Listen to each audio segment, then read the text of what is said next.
সকালের হালকা রোদে আমরা রওনা হলাম। গাড়ির জানালা দিয়ে ঠান্ডা বাতাস ঢুকছিল, আর রাস্তায় তখনও ভিড় জমেনি।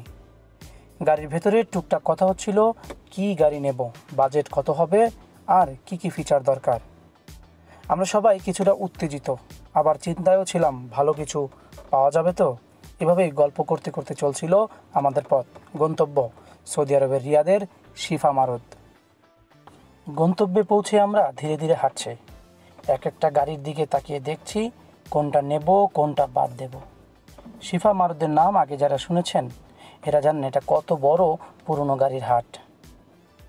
আমাদের মাথার ভিতরে আগে থেকে একটি গাড়ির ছবি ছিল। আমরা হাঁটতে হাঁটতে সেই নির্দিষ্ট গাড়ির দিকেই এগোতে থাকলাম। দেখতে চাই গাড়িটার বাস্তবে কেমন লাগে।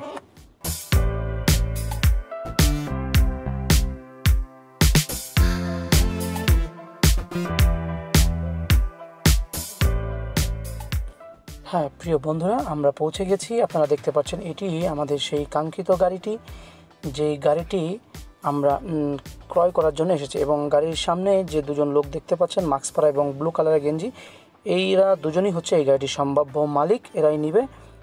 এরা দুজনেই হচ্ছে আমার সৌদি আরবের রুমমেট।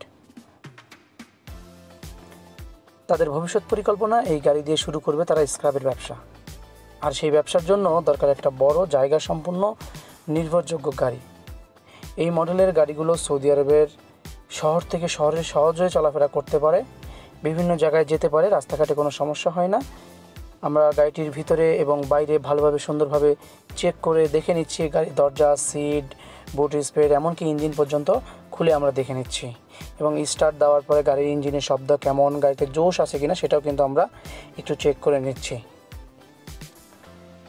তো গাড়িটি মোটামুটি ভিতর থেকে আমাদের দেখা শেষ।